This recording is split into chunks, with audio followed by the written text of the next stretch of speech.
Hi, it's day 10 of video series. Today is December 10th, 2025.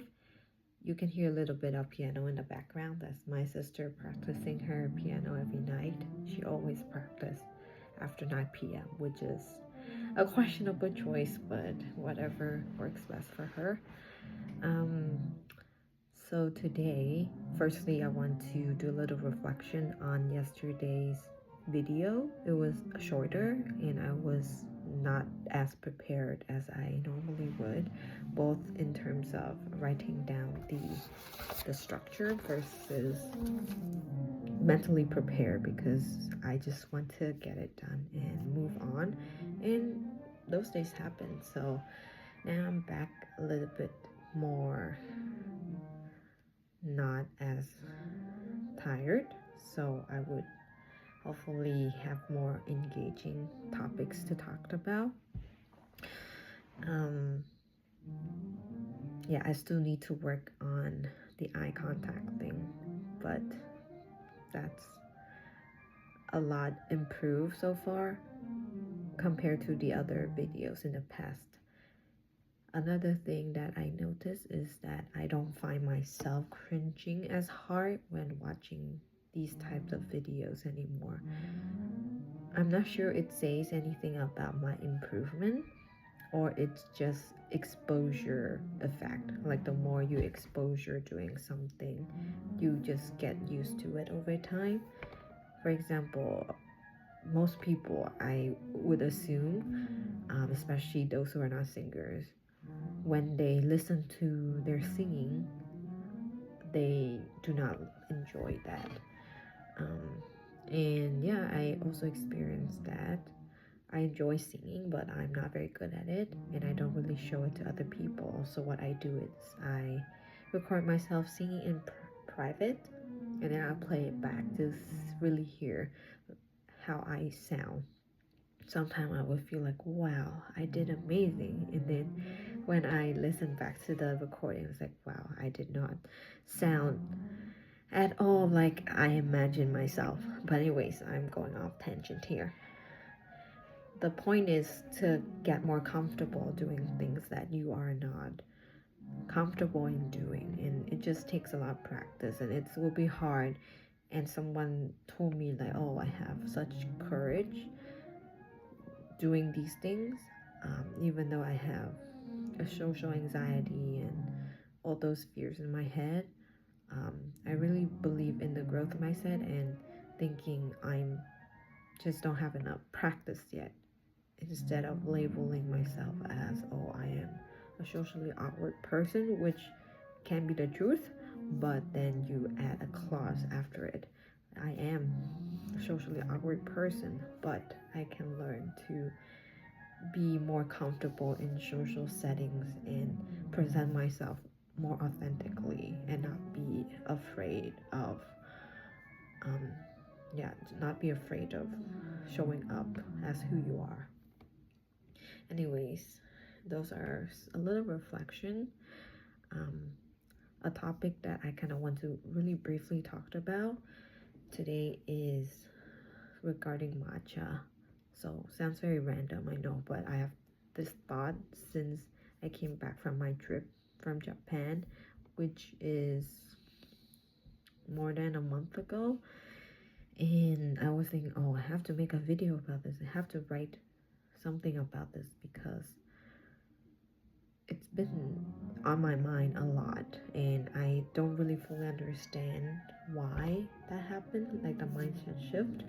So before going to Japan, I'm like very matcha obsessed for a few years now. Like it's not just like because of the trend. Like yes, the trends really help escalated the obsession, but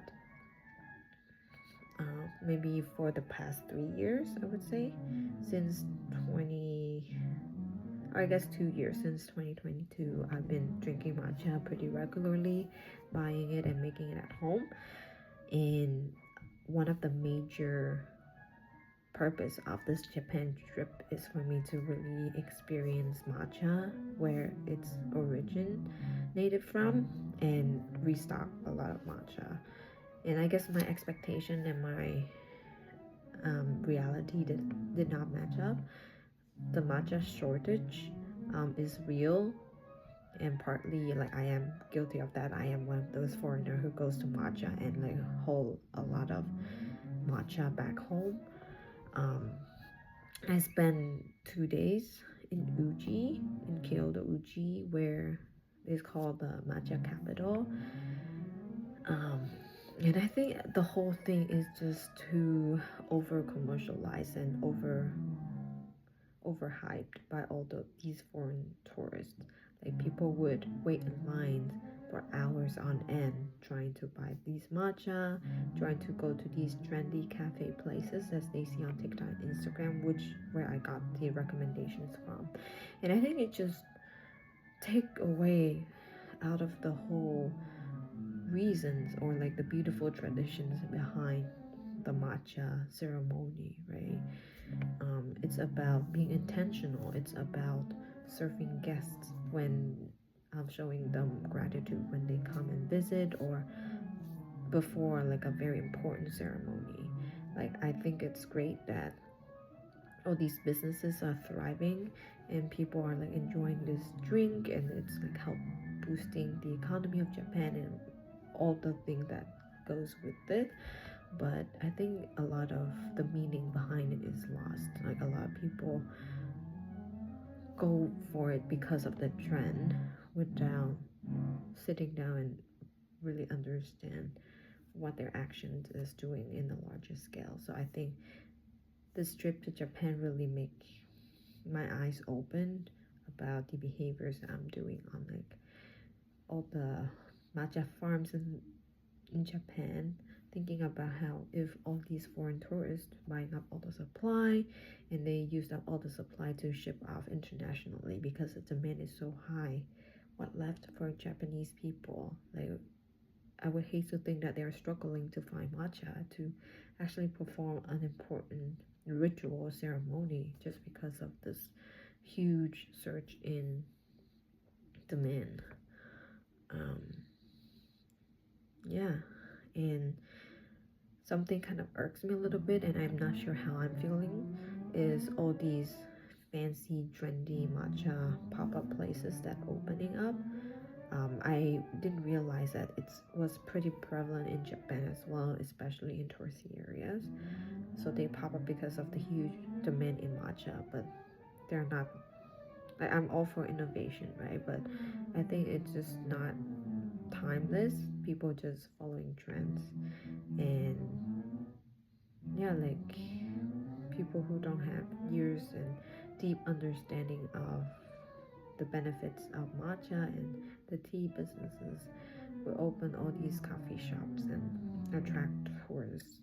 You know, like tourists opening for tourists. You don't really get the cultural values of understanding, of learning, of immersing yourself. Anyways, that's the reason why I haven't been drinking matcha or making matcha at home for the past month or so, ever since I got back. I just, every time I think about matcha, those thoughts kind of popping into my head, and I just kind of need time to distance myself and processing all these thoughts.